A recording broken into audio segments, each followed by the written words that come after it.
Bonjour à tous, une fois n'est pas coutume, je vous retrouve sur les berges d'un canal.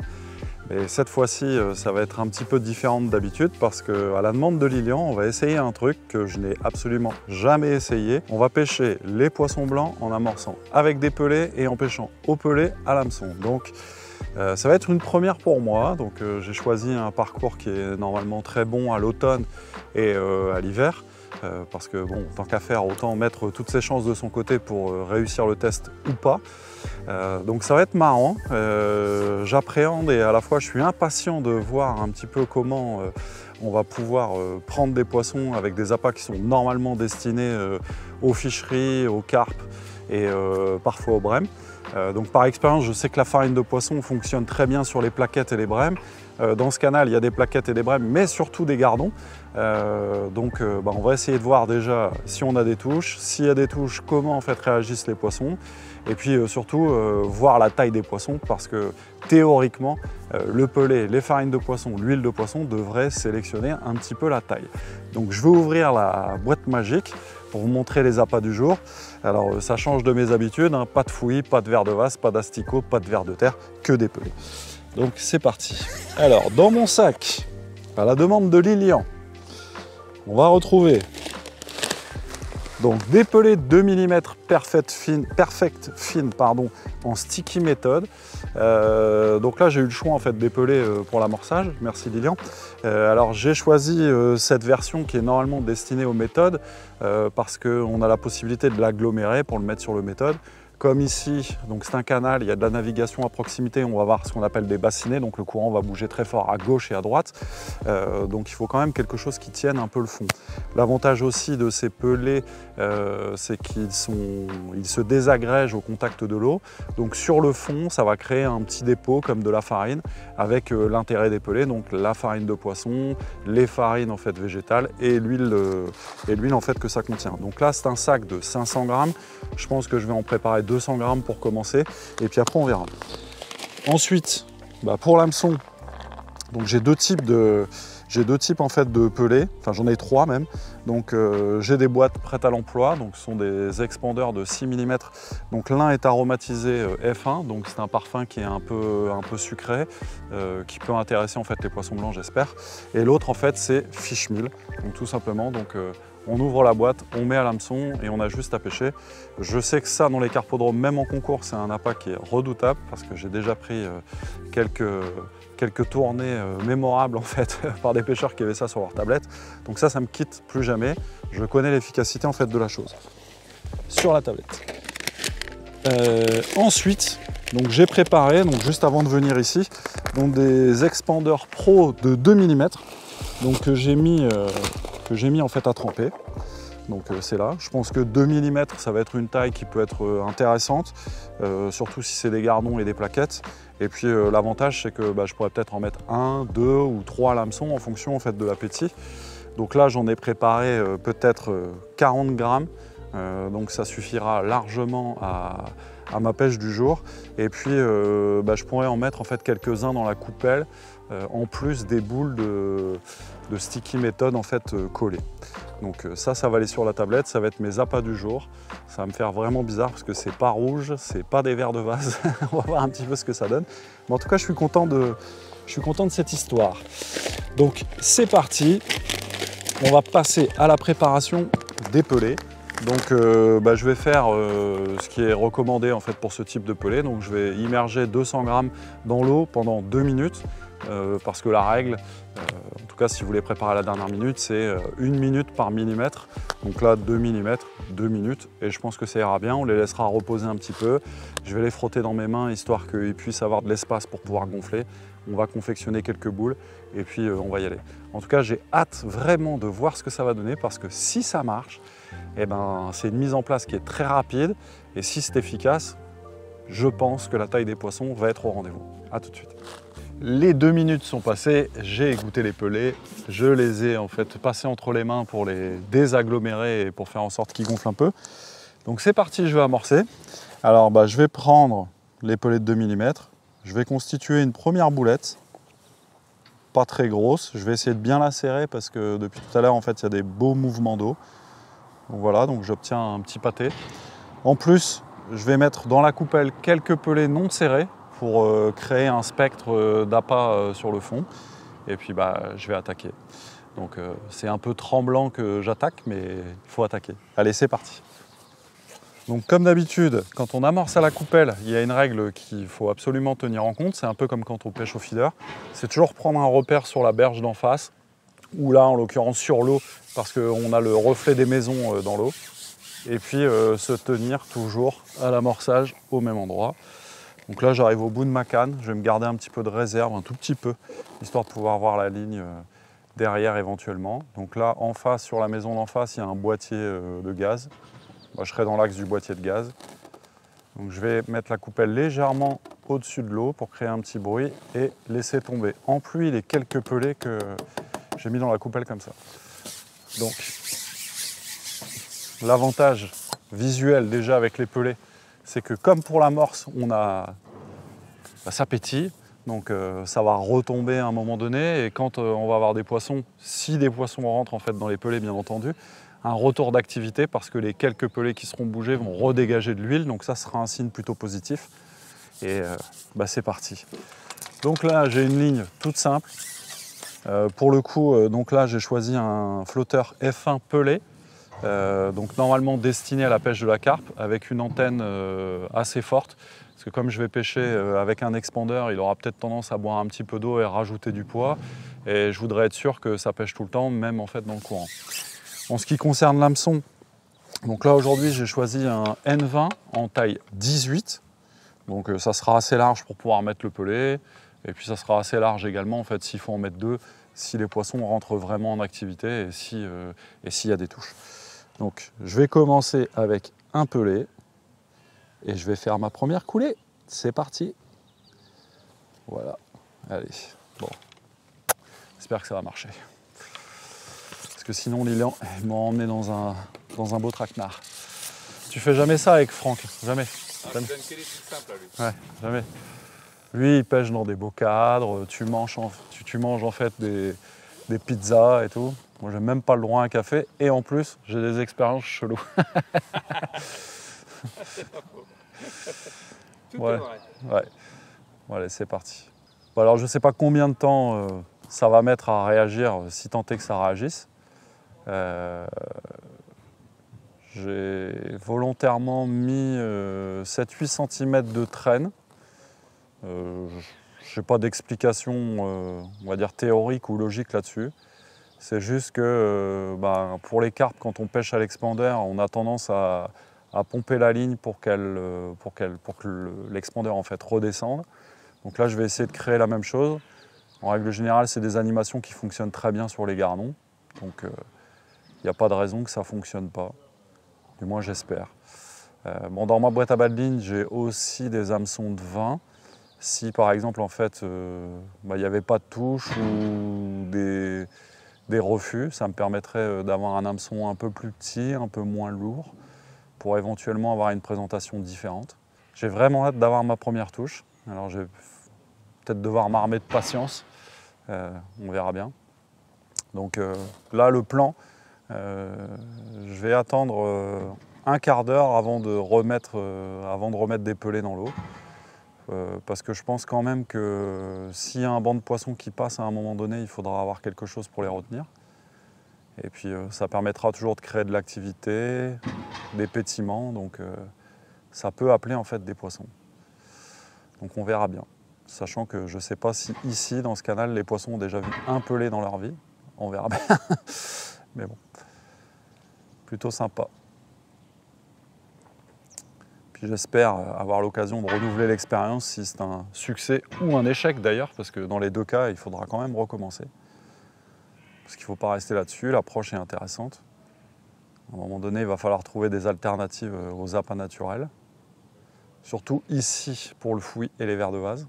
Même si c'est une région où quand même difficile de s'en passer parfois. Bon, peut-être que le pelé c'est une alternative, on verra. En espérant aussi que les poissons soient dans la zone, mais puis ce matin avec Lilian on observe des ronds de poissons, des chasses de perches, donc c'est qu'il doit y avoir du poisson fourrage s'il y a des carnassiers.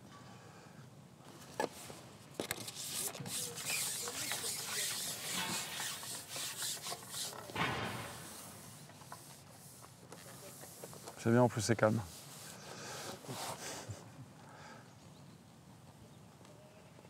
Alors mon compteur à gaz, je dépose la ligne tout doucement, je relâche d'un coup sec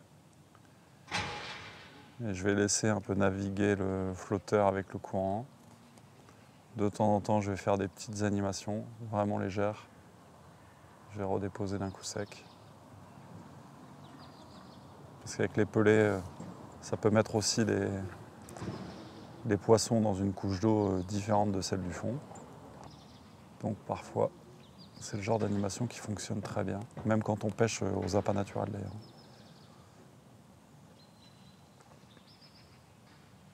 Alors pareil, sur cette ligne, j'ai volontairement laissé beaucoup de bannières pour pouvoir tenir en laisse le flotteur quand il y aura des grosses bassinées.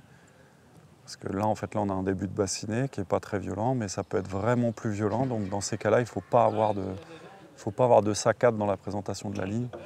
Il faut que ça soit le plus souple possible. Là, on ne peut pas parler de présentation naturelle parce qu'on n'est pas du tout sur des appâts naturels. Mais ça permet de guider la ligne sans trop trembler et du coup avoir une présentation qui n'éveillera pas la méfiance du poisson. Oh, cette touche! Bon, alors j'ai fait un peu comme un saut parce que j'étais surpris. Bref. Donc là, je viens d'avoir une touche vraiment très franche, un peu comme une touche de carpe. Par expérience, je sais que ces touches très rapides, très franches sont les gros gardons. Donc j'espère que c'est ça. Après, ça peut être aussi un passage dans le fil. Mais bon, ça faisait 2 fois avant que je ramenais la ligne et j'avais absolument plus rien sur l'hameçon. Bon, c'est bourré d'alevin. Donc là, j'ai présenté l'appât différemment et ça a fait 5 cm et c'est parti comme une fusée. Comme je suis un petit peu, on va dire, stressé et tendu du résultat, je me suis fait surprendre et emporter par, par la joie d'avoir une touche aussi violente.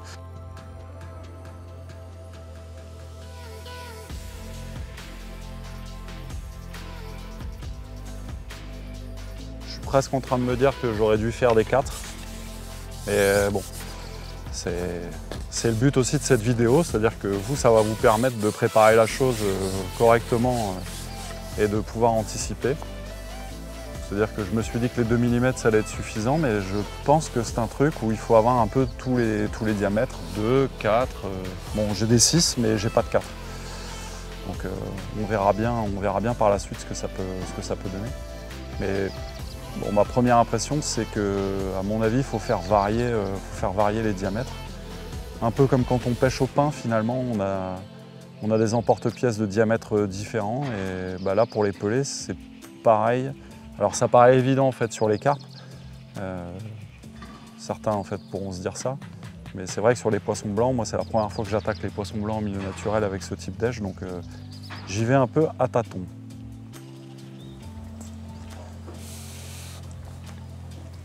Là, faut pas baisser les bras. Ah, la touche! Et il faut ouvrir le compteur. C'est ça le truc. C'est ouvrir le compteur pour rester éveillé. Là, j'ai le cerveau qui est déjà en ébullition. Je sais qu'il y a des poissons ici. Oh là là là là! Impatience. Oh, j'ai eu une touche. J'ai eu 2 touches déjà. Donc là, première touche, deuxième touche ratée, un petit appel.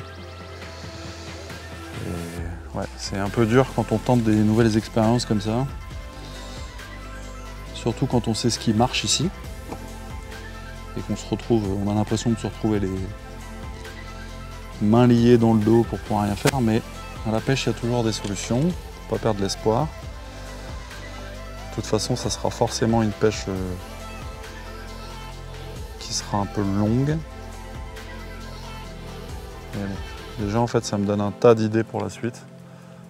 Alors je sais pas si ça va marcher, mais j'essaye de garder le cap parce que c'est un peu comme quand on fait un marathon pour la première fois. Je pense qu'il y a des moments où on doute et dans les moments de doute, c'est là où il faut pas lâcher, quoi. Bah, là, je pense que c'est pareil, il n'y a pas de raison. C'est des produits qui ont été faits pour prendre des poissons, qui intéressent les poissons. J'ai déjà eu 2 touches. Alors après, mystère, quelle sera la taille des poissons? Ça, et est-ce que je vais prendre un poisson. En tout cas, si je ne prends pas de poisson, je vais passer une mauvaise soirée parce que je ne vais pas endormir. Mais de toute façon, quoi qu'il arrive, je recommencerai, ça c'est sûr. Parce que il y a de l'activité, on voit quelques bulles. Alors je ne sais pas si c'est des poissons qui font des bulles ou si c'est la nature du fond qui est comme ça. Ça pétille, ça... Je sais pas, il se passe un truc quoi.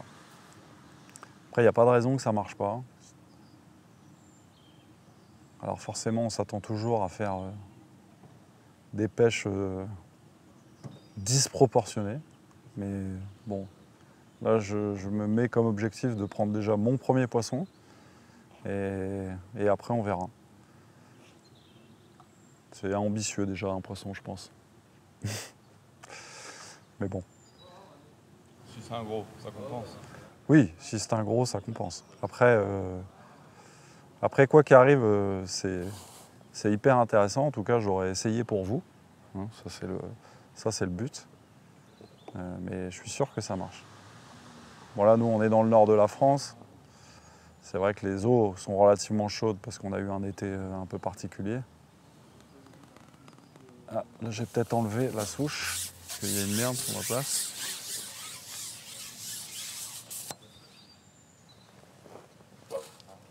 Ouais, la branche. Ah, même pas. Un morceau de métal. C'est assez curieux ce qu'on peut trouver dans la flotte des fois. Bon, ici, on est à côté d'une casse à bateau. Donc forcément, de temps en temps, il y a des choses qui doivent passer par-dessus le bord.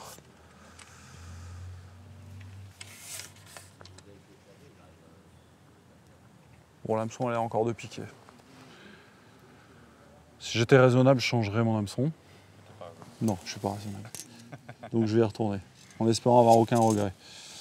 Mais en tout cas, faites pas comme moi. Si un jour vous accrochez le fond, là c'est pas par fainéantise que je fais ça, c'est parce que j'ai tellement envie que la ligne soit le plus longtemps dans l'eau pour me donner en fait la chance de prendre un poisson. Mais en règle générale, quand il y a un accro comme ça, faut pas hésiter, faut changer son hameçon parce que c'est là où on peut perdre le poisson de la journée, le poisson d'une vie. Voilà quoi. Parce qu'ici, dans ce canal, c'est un port du canal du Nord. Et dans le canal du Nord, il y a des gardons qui sont absolument monstrueux. Donc là, si par exemple je perdais un gardon d'1,5 kg, je remballe, je rentre chez moi, quoi, c'est fini. Juste parce que juste parce que j'ai été fainéant. Donc, non, mais surtout, n'hésitez pas. Si on accroche un obstacle, il faut changer son bas de ligne. Je suis à ma 3e coupelle. J'ai essayé 2 choses différentes. Donc les 2 premières coupelles, c'était une boule plus que quelques pelets en pluie. La 3e coupelle, c'était que de la pluie. Et effectivement, la prochaine coupelle, je peux essayer en fait une boule. Moi, en fait, où je me questionne, c'est quel est le pouvoir d'attraction des pelets, de la farine de poisson sur des poissons sauvages. Parce que là, on est typiquement sur des poissons sauvages. Hein. Il n'y a plus personne qui rempoissonne depuis longtemps. Donc là, c'est vraiment des poissons qui sont nés là, qui ont grandi là. Alors qu'on a des retours d'expérience de pêcheurs à la carpe, et toi, tu le sais mieux que moi, Lilian, où leur hantise, c'est les poissons blancs, parce que sur les pelets, les bouillettes, alors que c'est des trucs ultra riches, des fois, ils passent 48 heures à ferrer des brèmes, des chevennes, des gardons. Et bon, bref, donc je me dis qu'il n'y a pas de raison. Après, là, j'y vais vraiment à tâtons en termes de quantité parce que je ne sais pas comment ça peut réagir. Alors, peut-être que j'en ai déjà mis trop, peut-être que j'en ai pas mis assez. Parce que ce sont des produits qui sont quand même riches, destinés pour la carpe. Alors, forcément, sur les paquets, il est marqué que ça correspond, enfin, ça convient aux brèmes, aux plaquettes, aux carpes, c'est vrai. Le seul truc avec les pelets, quel que soit le poisson que vous ciblez, ça reste en fait la fréquence d'amorçage et la quantité. D'ailleurs, on le voit bien en méthode feeder. Des fois, juste le fait de changer de volume, soit c'est le festival où ça éteint complètement la lumière, alors qu'on parle de quelques grammes de plus ou de moins sur le méthode d'appât. L'idéal, en fait, c'est de se dire, allez, je pêche une journée entière, je fais que ça. Bon, nous, ça sera que quelques heures, et déjà, je pense que ça sera pas trop mal. Niveau stress et intensité, ça sera pas mal. Puis avec un peu de chance, avec les coups de marteau, ça va faire ramener les poissons par ici. C'est quoi ce truc? C'est une touche? Oui! Oui! Oui! Oui! Oui! Tadam! Qu'est-ce que c'est que ce poisson? Un goby! Bon.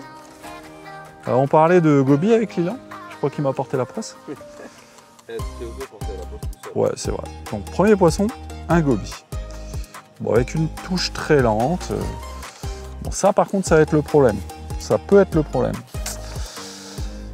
Parce que même si c'est des poissons qu'on ne connaît pas beaucoup, je sais par expérience que les poissons blancs et les gobies, ça n'aime pas trop se mélanger. Donc, bon, je suis pas capot, déjà. Je suis pas capot. Je suis pas capot, mais c'est pas le poisson vraiment que j'aurais espéré faire en premier. Vous voyez, donc là, ça y est, là, tout se rechamboule dans mon esprit. Ah bah là, le problème, c'est que si, effectivement, il y a des gobies qui sont rentrés sur la place, sur la farine de poisson, sachant que ce sont des poissons d'eau salée, d'eau saumâtre, c'est un peu comme avoir des crabes dans une rivière, hein. C'est le même genre de délire. Donc bon, on va bien voir. En tout cas, j'ai débloqué le compteur, ça c'est bien, mais pas avec la bonne espèce. Oh la touche, bâtard. Ça c'est encore un goby. Ah non, une plaquette, plaquette. Ouh! Premier poisson. Donc un petit hybride est venu goûter à mon expandeur de 2 mm. Donc il y a des poissons blancs dans la zone, après un goby, un petit hybride. Donc ça c'est plutôt bon signe. Je suis très content, donc je vais vite le remettre à l'eau et puis je vais vite y retourner parce que l'activité commence à arriver, c'est plutôt sympa. Si je devais repartir à zéro, je remonterais quand même un flotteur avec une antenne forte, mais je monterais aussi une antenne, enfin un flotteur avec une antenne fibre un peu plus fine, genre 1 mm, pour justement pallier aux deux conditions. L'antenne forte, c'était pour qu'il y ait du soutien de l'appât, et éviter les éventuels petits poissons sur des fausses touches. Mais là, comme il n'y a pas un rythme de cinglé, et que avant de prendre un poisson blanc, j'ai quand même raté 2 touches, avec des appuis qui sont un peu bizarres. Là, la touche que j'ai ferrée, c'était pas vraiment une touche franche, ça partait un peu tout doucement, comme si ça accrochait le fond. Et si j'avais eu un flotteur avec une antenne un peu plus fine, je pense que ça aurait été vraiment plus marqué. Un peu comme quand on pêche, je dirais comme d'habitude, à l'asticot, pinky, au verre de Val. Donc ça déjà, c'est un point. C'est-à-dire que pour faire ces pêches-là, je pense qu'il faut 2 types de flotteurs avec 2 portances d'antennes différentes. Une plus fine et une un peu plus porteuse au cas où ça commence à être la boucherie, où il faut commencer à pêcher avec beaucoup de traînes. Mais bon, en même temps, là c'est un one-shot, on teste le terrain, donc forcément on fait des erreurs. Mais bon, ça, la prochaine fois, je mettrai 2 kits. Ça c'est sûr. Bon, je vais remettre à nouveau une coupelle. Parce que la dernière fois c'était il y a un quart d'heure. Donc j'ai mis la coupelle avec la boule très serrée, comme on en avait parlé avec Lilian. Là, vu les bassinets, je pense que je vais refaire une pluie de pelée, histoire de créer un espèce de tapis un peu plus large. Et puis on verra. De toute façon, je pense que je peux remettre un peu de bouffe. Il faut aussi se préparer à l'éventualité qu'il y ait un troupeau de beaux poissons qui rentrent et il faut les arrêter. Hop. Et donc voilà, par exemple, ça c'est le cas typique. J'ai plus de pelée à l'hameçon, et c'est pas parce que au départ je pensais qu'ils étaient un peu trop mouillés et tout, mais non, rien à voir. C'est que d'ailleurs je vois quand je pose la ligne, donc elle a du mal à se mettre en place. C'est rempli d'alevins et je suppose que les alevins détruisent le pelé. Et quand ça arrive au fond, quand c'est pas touché par les alevins à la descente, sur le fond il doit y avoir des poissons qui viennent un peu sussauter, comme dirait notre ami Nicolas Bérou, le pelé. Et donc avec le diamètre d'antenne un peu trop fort, il n'y a aucune indication, donc je passe à côté de poisson. Donc, je vais refaire une petite pluie, histoire de mettre une grande table, et puis on va voir ce que ça donne.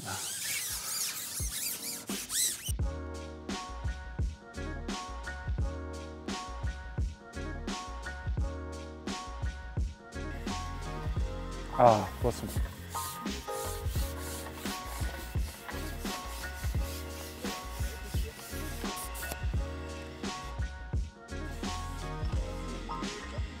Oh, le gardon.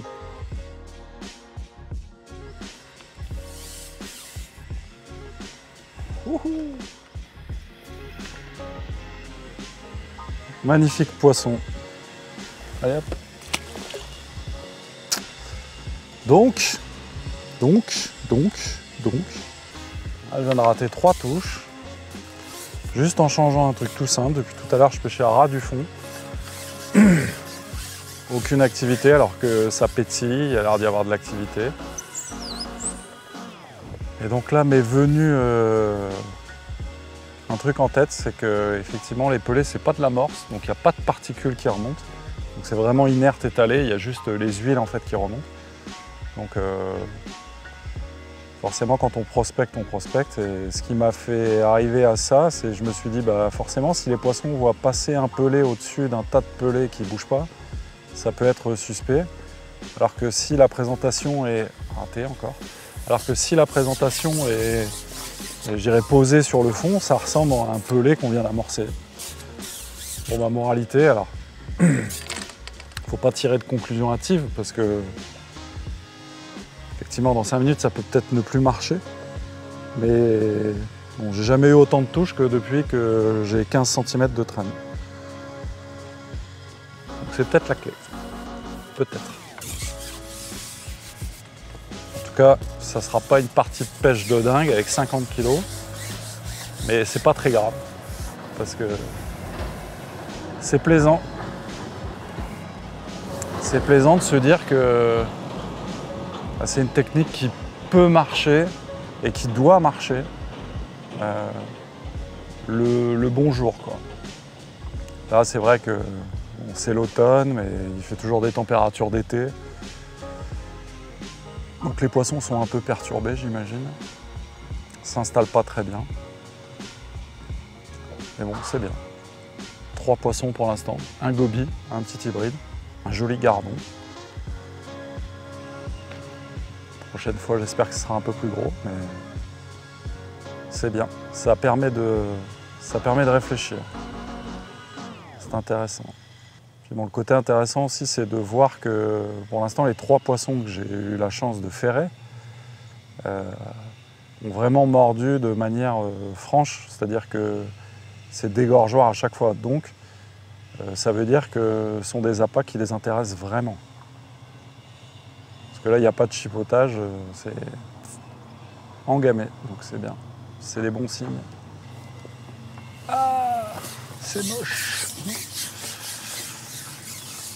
Voilà, il commence à y avoir des bassinets, il y a des bateaux qui rentrent dans l'écluse à côté.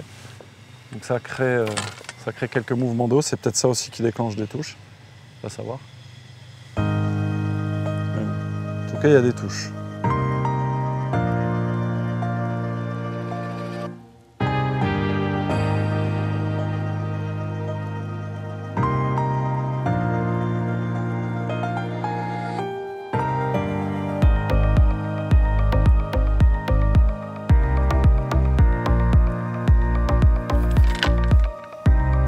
Petite plaquette.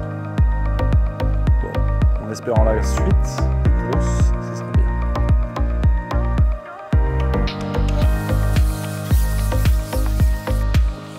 Oh, cette touche, magnifique. Touche d'école. Ouais, c'est beau.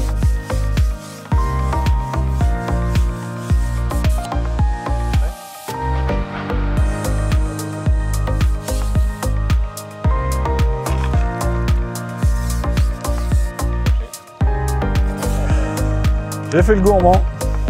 Aïe aïe aïe. Ouais.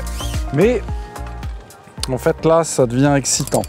Parce que il y a de l'activité, les poissons commencent à rentrer. Alors ça a commencé à se déclencher avec les mouvements d'eau. Ce qui est un peu étrange, c'est que j'ai l'impression que les poissons se tiennent derrière les pelets. Pour l'instant, j'ai pas eu trop de touches en fait à l'impact des pelets. Mais bon, franchement, la pêche est maigre, mais c'est pas nul du tout. C'est hyper intéressant. Honnêtement, je pense que je vais le faire vraiment plus souvent. Ça, c'est sûr, parce qu'il y a des trucs à comprendre. Il faut se mettre en place, il faut se régler. Donc là, il y a mon cerveau qui bouillonne, ça chemine. Donc bon, là, il y a plus de touches qu'au début. Après, ça peut s'expliquer aussi par l'absence de particules, comme lorsqu'on utilise de l'amorce. Donc peut-être qu'il faudrait faire un appoint avec juste une boule d'amorce à base de farine de poisson, quelques particules, histoire de créer un appel pas horizontal mais plutôt vertical. Parce que là, bon, bah là les pelets tombent, ils s'étalent sur le fond et c'est absolument neutre, quoi. Donc il y a juste l'attraction olfactive et l'attraction de l'huile qui va pouvoir attirer les poissons qui vont se mettre à picorer. Mais je pense que quand ça s'installe, ça doit vraiment être bien parce que voilà, les poissons commencent à grossir gentiment. Jusqu'où, on ne sait pas pour aujourd'hui, mais en tout cas, c'est vraiment, vraiment, vraiment intéressant. Mais non, Olive, t'es nul! Trop pressé, trop pressé, trop pressé, trop pressé. En tout cas, Lilian, on va en refaire une vidéo comme ça parce que il faut remettre à plat certaines choses. Je pense vraiment que c'est une vraie technique, un peu comme le chène-vie, toutes ces choses-là, où il faut avoir des bons réglages, choisir le bon flotteur, avoir le bon rythme d'amorçage. Et une fois que tu as tout ça, ça doit être un carnage. Comprendre en fait les bonnes hauteurs d'eau dans lesquelles il faut pêcher, enfin, en termes de positionnement de l'hameçon sur le fond. Il y a vraiment des trucs. Là, clairement, le diamètre de l'antenne est beaucoup trop gros pour aujourd'hui. C'est vraiment trop gros.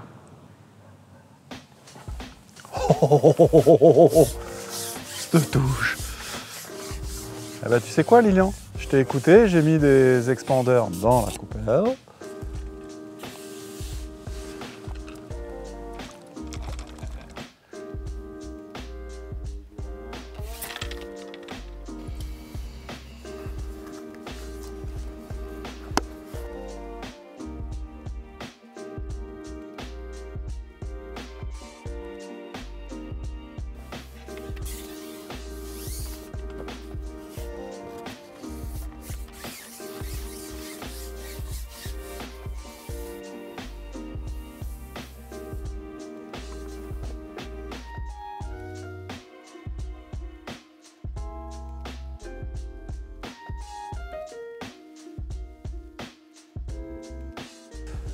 Eh bien, après un peu plus de 3 heures de pêche, on va en rester là pour aujourd'hui. Parce que bon, là, on arrive en fin de journée.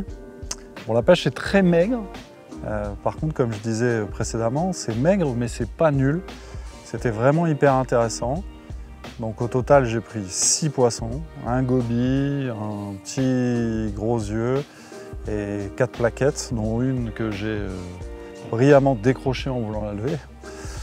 J'ai raté en fait beaucoup de touches, enfin en tout cas plus de touches que je n'ai pris de poissons, on va dire, comme là par exemple, voilà, nickel. Donc la journée est catastrophique, mais bon, pour un tas de bonnes raisons, parce que quand on fait un peu le bilan de cette journée, je pense que les pelets c'est vraiment intéressant en milieu naturel. Bon, pour venir ici, on n'a peut-être pas choisi la meilleure période de l'année. Même si en théorie à cette époque de l'année les poissons sont rentrés, mais bon, ça c'est pas très important.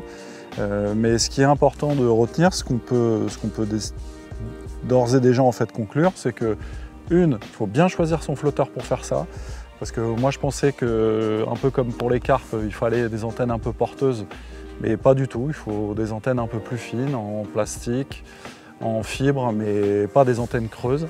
En tout cas, pas pour ce volume de touche, pas pour ce volume de poisson. La deuxième chose qui s'est avérée être complètement vraie aujourd'hui, c'est que, pareil, à l'instar des carpes qu'il faut essayer de pêcher le plus possible à ras du fond, là, il fallait vraiment que la ligne traîne gentiment en fait, sur le fond. Parce que bon, avec les mouvements d'éclusée, pour le canal en tout cas, la présentation correspondait un peu plus à l'humeur du poisson. Parce qu'avec les pelés, là on imagine bien que les poissons ont la tête vers le fond et pas en train de se balader à chercher des particules. En tout cas, c'est un truc que je referai, ça c'est sûr. Ici ou ailleurs, je recommencerai certainement cet hiver quand il fera un peu plus froid, quand il y aura des gros stocks de poissons qui seront entrés pour voir si effectivement on peut trier. Mais dans tous les cas, je recommencerai parce que c'était intéressant, ça permet de revenir aux bases de la pêche, réfléchir, être patient. Voilà. En tout cas, moi j'ai passé une bonne après-midi avec Lilian. Lilian, je te remercie pour ce petit test. Mais en tout cas, il faudra recommencer parce que moi je ne peux pas rester sur une jambe, c'est pas possible. Et puis j'espère que cette vidéo vous aura plu. Moi je vous dis à très bientôt pour une prochaine vidéo. Si vous ne l'êtes pas encore, n'hésitez pas à vous abonner à notre page Facebook, Instagram et YouTube. À très bientôt.